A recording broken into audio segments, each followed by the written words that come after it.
तो फरवरी के third week के पहले पार्ट का पहला क्वेश्चन देखते हैं। हाल ही में भारत का पहला एक्वा मेगा फूड पार्क कहाँ स्थापित किया गया है? तो प्रश्न का सही उत्तर होगा ऑप्शन बी, आंध्र प्रदेश में। तो ये भारत का पहला है। भाई अभी तक हम मेगा फूड पार्क की बात करते थे। अगर बात करेंगे मेगा फूड पार्क की तो आज के समय में भारत में टोटल 18 मेगा फूड पार्क हैं। अभी 18वां त्रिपुरा में खुला था। पर एक्वा मेगा फूड पार्क की बात करेंगे तो ये भारत में पहला है, तो ये इंपॉर्टेंट है। और कहाँ पे खुला है? आंध्र प्रदेश में। अच्छा गुरुजी, एक्वा मेगा फूड पार्क क्या होता है? तो एक्वा मतलब क्या होता है? पानी। तो इसमें क्या होगा, मछली और जो भी सी फूड्स होते हैं ना, सी फूड प्रोडक्ट होते हैं, उनकी प्रोसेसिंग की जाएगी। और इसका उद्घाटन किसने किया? हमारी food processing minister Harsimrat Kaur Badal ने। अगला प्रश्न देखते हैं।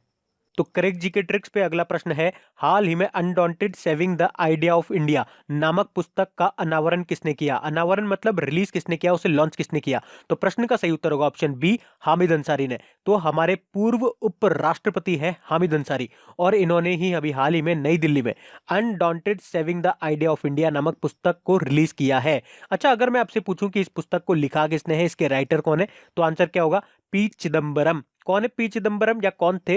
ये पूर्व वित्त मंत्री थे, फॉर्मर फाइनेंस मिनिस्टर। बढ़ते हैं अगले प्रश्न पे। तो करेक्ट जीके ट्रिक्स पे हमारा अगला प्रश्न है, हाल ही में भारतीय सेना का टोपची अभ्यास कहां आयोजित किया गया? तो प्रश्न का सही उत्तर होगा ऑप्शन डी, नासिक में। तो ये है भारतीय सेना का वार्षिक अभ्यास, यानी कि एनुअल एक्सरसाइज, जिसका नाम क्या है? टोपची अभ्यास। और ये अभी कहां पे हुआ? नासिक में। इसमें हमारी सेना ने अपनी तोपों की मारक क्षमता का प्रदर्शन किया। तो याद रखना, टोपची अभ्यास कहां हुआ? नासिक में। बढ़ते हैं अगले प्रश्न पे। तो करेक्ट जीके ट्रिक्स पे हमारा अगला प्रश्न है, हाल ही में किसने 2018 के लिए EY entrepreneur of the year का अवार्ड जीता? तो प्रश्न का सही उत्तर होगा ऑप्शन सी, सिद्धार्थ लाल ने। तो ये आइशर मोटर के MD CEO है सिद्धार्थ लाल, और इन्होंने 2018 के लिए EY entrepreneur of the year से सम्मानित किया गया है। अब ये मोंटे कार्लो में जो 6 से लेकर 8 जून तक EY entrepreneur of the year award होगा ना, उसमें भारत को रिप्रेजेंट करेंगे। याद रखना, EY entrepreneur of the year 2018 का अवार्ड किसे मिला? सिद्धार्थ लाल को। बढ़ते हैं अगले प्रश्न पे। तो करेक्ट जीके ट्रिक्स पे हमारा अगला प्रश्न है, हाल ही में कोबरा गोल्ड सैन्य अभ्यास कहां शुरू हुआ? तो प्रश्न का सही उत्तर होगा ऑप्शन ए, थाईलैंड में। तो ये एशिया प्रशांत क्षेत्र का सबसे बड़ा सैन्य अभ्यास है, कोबरा गोल्ड सैन्य अभ्यास। इसमें एक्चुअली 29 देशों के लगभग 10,000 सैनिकों ने हिस्सा लिया, और ये अभी थाईलैंड में हुआ है। और ये याद रखना, इसका 83rd एडिशन था। बढ़ते हैं अगले प्रश्न पे। तो करेक्ट जीके ट्रिक्स पे हमारा अगला प्रश्न है, हाल ही में एयर इंडिया के MD CEO के रूप में किसे नियुक्त किया गया? तो प्रश्न का सही उत्तर होगा ऑप्शन डी, अश्विनी लोहानी को। तो बेसिकली अश्विनी लोहानी पहले रेलवे बोर्ड के अध्यक्ष थे, जो अब एयर इंडिया के MD CEO बन गए हैं। अच्छा, मैंने क्या कहा? ये पहले थे। तो वर्तमान में हमारे रेलवे बोर्ड के अध्यक्ष कौन है? तो आंसर होगा VK यादव, विनोद कुमार यादव। अच्छा, रेलवे की बात हुई है, तो वर्तमान में हमारे रेल मंत्री कौन है? तो आंसर होगा पीयूष गोयल से। अच्छा देखो, डेली करंट अफेयर्स में मैं आपको पीयूष गोयल से लिंक करके 2 पॉइंट याद कराता हूं। अभी हमारे इंटरिम फाइनेंस मिनिस्टर कौन बने? आंसर होगा पीयूष गोयल। ये 2 बार एग्जाम में पूछा जा चुका है। इसके अलावा अभी इन्हें कार्नोट पुरस्कार से भी सम्मानित किया गया था। बढ़ते हैं अगले प्रश्न पे।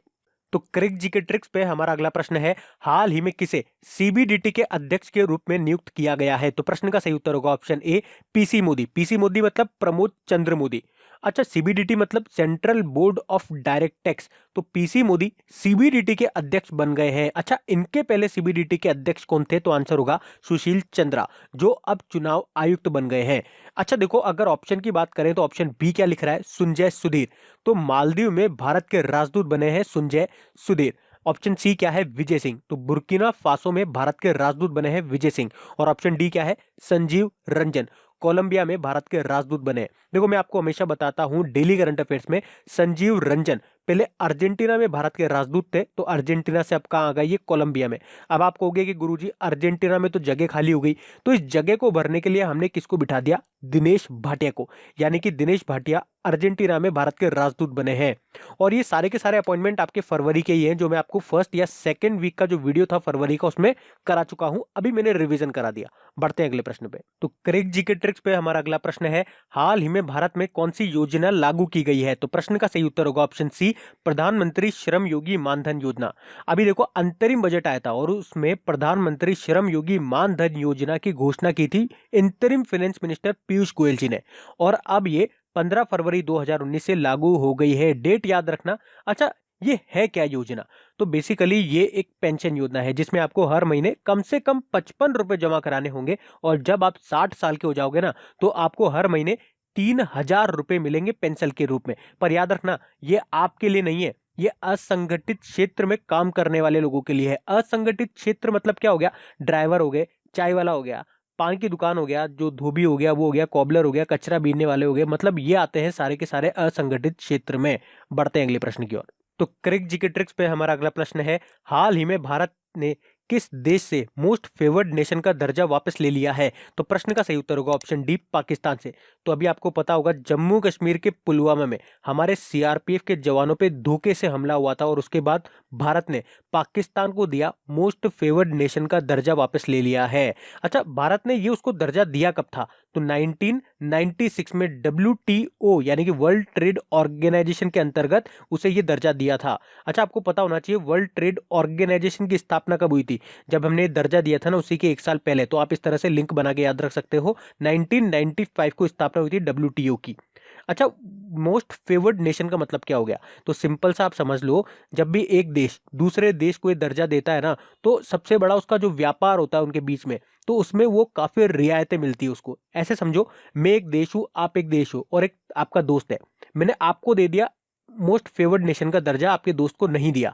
तो आपके यहां से मेरे देश में जो माल आएगा ना, जो व्यापार करने के लिए जो सामान आएगा, एक्सपोर्ट करोगे आप, तो उसमें मैं काफी रियायतें दूंगा, काफी छूट दूंगा कंपेयर टू आपके दोस्त के। आपका दोस्त भी एक देश है, तो वो जो मेरे देश में माल भेज रहा है उसको रियायतें कम मिलेगी, आपको ज्यादा मिलेगी, आपको ज्यादा बेनिफिट होगा ट्रेड में। इस तरह से आप समझ सकते हो। बढ़ते हैं अगले प्रश्न पे। तो क्रेग जी के ट्रिक्स पे हमारा अगला प्रश्न है, हाल ही में चुनाव आयुक्त के रूप में किसे नियुक्त किया गया है? तो प्रश्न का सही उत्तर होगा ऑप्शन ए, सुशील चंद्रा को। तो अभी देखो, पीछे ही मैंने आपको बताया था सुशील चंद्रा जो पहले सीबीडीटी के अध्यक्ष थे, अब क्या बन गए हैं? चुनाव आयुक्त बन गए हैं। तो फिर मुझे आप बताओ, सीबीडीटी के अभी वर्तमान में अध्यक्ष कौन बने? पीछे ही तो पढ़ा था, आंसर होगा पीसी मोदी, प्रमोद चंद्र मोदी। बढ़ते हैं अगले प्रश्न पे। तो करेक्ट जी के ट्रिक्स पे हमारा अगला प्रश्न है, हाल ही में कौन इंडियन एयरफोर्स की पहली महिला फ्लाइट इंजीनियर बनी है? तो प्रश्न का सही उत्तर होगा ऑप्शन ए, हीना जायसवाल। तो याद रखना, हीना जायसवाल का नाम, जो कि इंडियन एयरफोर्स की पहली महिला फ्लाइट इंजीनियर बनी है। अच्छा, हमारे एयर चीफ मार्शल कौन है? तो आंसर होगा बीरेंद्र सिंह धनोआ। अगला प्रश्न देखते हैं। तो करेक्ट जी के ट्रिक्स पे हमारा अगला प्रश्न है, हाल ही में पीटा द्वारा किसे सर्वश्रेष्ठ निर्देशक यानी कि बेस्ट डायरेक्टर के रूप में सम्मानित किया गया? तो प्रश्न का सही उत्तर होगा ऑप्शन बी, ब्रेडली कूपर को। तो ब्रेडली कूपर एक अमेरिकन एक्टर और डायरेक्टर है और इनको पीटा द्वारा बेस्ट डायरेक्टर का अवार्ड दिया गया है। अच्छा, इस अवार्ड का नाम भी है, क्या नाम है? ऑस्कट। अच्छा, ये इन्हें अवार्ड दिया क्यों? तो इनकी एक मूवी आई थी अ स्टार इज बॉर्न और उस मूवी में एक कुत्ते का रोल था, तो वो कुत्ते का रोल उन्होंने किसी बाहर से, किसी डॉगी को हायर नहीं किया वो रोल करवाने के लिए। उनके पास एक खुद का डॉगी था, उसी से वो रोल करवाया, मतलब उसे प्रशिक्षण दिया, उसे ट्रेनिंग दी और फिर उससे रोल करवाया। इसीलिए उन्हें पेटा ने बेस्ट डायरेक्टर के अवार्ड से सम्मानित किया। अच्छा, पेटा की बात हुई है तो पेटा की फुल फॉर्म आपको पता होनी चाहिए, people for the ethical treatment of animal. ये बेसिकली एक नॉन प्रॉफिटेबल ऑर्गेनाइजेशन है जो जानवरों की सुरक्षा, उनके हितों के लिए काम करती है। याद रखना ब्रैडली कूपर का नाम। बढ़ते हैं अगले प्रश्न पे। तो क्रेग जी के ट्रिक्स पे हमारा अगला प्रश्न है, हाल ही में हेलीकॉप्टर निर्माता पवन हंस का सीएमडी किसे नियुक्त किया गया? तो प्रश्न का सही उत्तर होगा ऑप्शन सी, बीपी शर्मा को। तो पवन हंस एक हेलीकॉप्टर मैन्युफैक्चरिंग कंपनी है, याद रखना ये एक मिनी रत्न कंपनी है और इसके सीएमडी कौन बन गए हैं? बीपी शर्मा बन गए हैं। अच्छा देखो, इसको याद रखने की एक शानदार ट्रिक बताई थी हमारे एक सब्सक्राइबर स्टूडेंट है शिवम ने, तो मैं आपको बताता हूँ वो ट्रिक। देखो, हेलीकॉप्टर में हम बैठते हैं और जब हेलीकॉप्टर ऊपर हवा में जाता है तो हमारा बीपी बढ़ जाता है, तो इसी से हम याद कर लेंगे बीपी शर्मा। कैसे? नाम आएगा हेलीकॉप्टर, हेलीकॉप्टर से लिंक करेंगे ऊंचाई, ऊंचाई से क्या बढ़ जाएगा? बीपी, बीपी मतलब बीपी शर्मा। बढ़ते हैं अगले प्रश्न पे। तो क्रिक जी के ट्रिक्स पे हमारा अगला प्रश्न है, हाल ही में कहां भारत के पहले कृषि पूर्वानुमान केंद्र का उद्घाटन किया गया? तो प्रश्न का सही उत्तर होगा ऑप्शन सी, कर्नाटक में। तो याद रखना ये भारत का पहला है, इसलिए इंपॉर्टेंट प्रश्न है। तो ये कृषि पूर्वानुमान केंद्र करेगा क्या? ये मौसम की सटीक जानकारी देगा, जिससे जो हमारे किसान है ना उनको अच्छी फसल प्राप्त करने में मदद मिल सके। अच्छा, इसका उद्घाटन किसने किया? तो हमारे पर्यावरण मंत्री है हर्षवर्धन सिंह, उन्हीं ने इसका उद्घाटन किया। बढ़ते हैं अगले प्रश्न पे। तो क्रिक जी के ट्रिक्स पे हमारा अगला प्रश्न है, हाल ही में अमेजन ने किस बैंक के साथ मिलकर भारत में अमेजन पे यूपीआई लॉन्च किया है? तो प्रश्न का सही उत्तर होगा ऑप्शन डी, एक्सिस बैंक के साथ। अच्छा, यूपीआई मतलब यूनिफाइड पेमेंट इंटरफेस। यूपीआई की मदद से आप एक बैंक अकाउंट से दूसरे बैंक अकाउंट में केवल एक क्लिक पे बहुत जल्द ही पैसा ट्रांसफर कर सकते हो।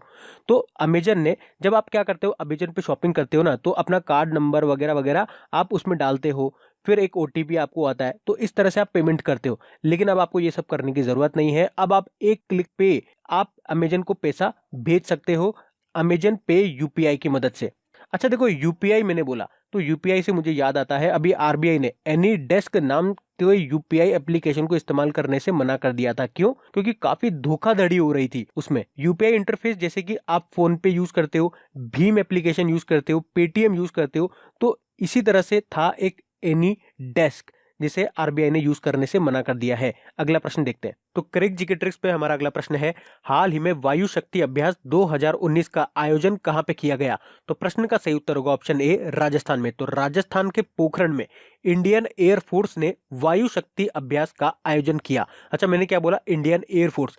तो क्या आप मुझे बता सकते हो अभी इंडियन एयरफोर्स की पहली महिला फ्लाइट इंजीनियर कौन बनी है? अभी पीछे क्वेश्चन में ही तो बताया था, आंसर होगा हीना जायसवाल। बढ़ते अगले प्रश्न पे। तो करेक्ट जीके ट्रिक्स पे हमारा अगला प्रश्न है, हाल ही में स्वच्छता उत्कृष्टता पुरस्कारों 2019, इंग्लिश में बोलेंगे तो स्वच्छता एक्सेलेंस अवार्ड 2019 में पहला पुरस्कार किसने जीता है? तो प्रश्न का सही उत्तर होगा ऑप्शन ए, रायगढ़ ने। तो छत्तीसगढ़ के रायगढ़ नगर निगम यानी कि रायगढ़ म्युनिसिपल कॉर्पोरेशन ने जीता है इस बार का स्वच्छता उत्कृष्टता पुरस्कार 2019। भाई पहले नंबर पे तो रायगढ़ है, दूसरे नंबर पे अंबिकापुर और तीसरे नंबर पे कुंभकोणम म्युनिसिपल कॉर्पोरेशन। अच्छा देखो, इससे पहले मैंने आपको 100 शहरों की स्मार्ट सिटी की रैंकिंग बताई थी। पहले नंबर पे कौन था उसमें? नागपुर, दूसरे नंबर पे भोपाल और तीसरे नंबर पे रांची। ये भी आप याद रखना। बढ़ते हैं अगले प्रश्न पे। तो करेक्ट जीके ट्रिक्स पे हमारा अगला प्रश्न है, हाल ही में 83rd senior national badminton championship में महिला एकल का खिताब किसने जीता? प्रश्न का सही उत्तर होगा ऑप्शन डी, साइना नेहवाल ने। अच्छा, सबसे इंपॉर्टेंट तो आप मुझे बताओ पहले, 83rd senior national badminton championship ये शुरू कहां पे हुई थी? तो क्या आंसर होगा इसका? असम के गुवाहाटी में। अच्छा, मैं आपको महिला सिंगल और पुरुष सिंगल दोनों के नाम बताता हूं, किसने जीता और किसको हराया था। तो वुमेन सिंगल में बात करेंगे, किसने जीता? साइना नेहवाल ने, और ये इनका चौथा खिताब था। किसको हराया? पीवी सिंधु को। मेन सिंगल में बात करेंगे, किसने जीता? सौरभ वर्मा ने, और ये इनका तीसरा खिताब था। किसको हराया? लक्ष्य सेन को। बढ़ते हैं आगे। तो करेक्ट जीके ट्रिक्स पे हमारा अगला प्रश्न है, हाल ही में सांस्कृतिक सद्भाव के लिए टैगोर पुरस्कार किसने प्रदान किए? तो प्रश्न का सही उत्तर होगा ऑप्शन ए, राष्ट्रपति रामनाथ कोविंद जी ने। अच्छा देखो, ये इंपॉर्टेंट प्रश्न है, तो मैं आपको बता देता हूं किस वर्ष के लिए किसको मिला। अच्छा, 2014 के लिए किसे मिला? राजकुमार सिंघाजीत सिंह को। 2015 के लिए छायानौत को, और याद रखना छायानौत क्या है? बांग्लादेश का एक सांस्कृतिक संगठन है। 2016 के लिए किसको मिला? श्री राम सुतार को। ये राम सुतार जी वही है जिन्होंने भारत की सबसे ऊंची मूर्ति यानी कि स्टेच्यू ऑफ यूनिटी, मैं बात कर रहा हूं सरदार वल्लभ भाई पटेल की मूर्ति बनाई थी, मतलब वास्तुकार है ये। और ये इंपॉर्टेंट प्रश्न है। इंपॉर्टेंट क्यों है? क्योंकि देखो, हमारे एक सब्सक्राइबर स्टूडेंट है, उन्होंने मुझे बताया था कि गुरुजी ये प्रश्न उनके एग्जाम में आ चुका है। अभी पूछा क्या गया था, 2014 के लिए किसे टैगोर पुरस्कार मिला था? तो आंसर क्या होगा? राजकुमार सिंघाजीत सिंह को। तो इसे याद रखना। बढ़ते हैं अगले प्रश्न पे। तो करेक्ट जीके ट्रिक्स पे हमारा अगला प्रश्न है, हाल ही में इंफोसिस ने इंजीनियरिंग छात्रों के लिए कौन सा लर्निंग एप्लीकेशन लॉन्च किया है? तो प्रश्न का सही उत्तर होगा ऑप्शन डी, इनफाइट टीक्यू। तो इस एप्लीकेशन की मदद से अब इंजीनियरिंग के 3rd और 4th ईयर के बच्चे को टेक्नोलॉजी और प्रोफेशनल स्किल्स प्रोवाइड की जाएगी, ताकि वो पास आउट होने के बाद जब वो कॉलेज से बाहर निकले ना, तो इनमें इतना ज्ञान हो कि नौकरी मिलने में उनको कहीं पर भी दिक्कत ना आए।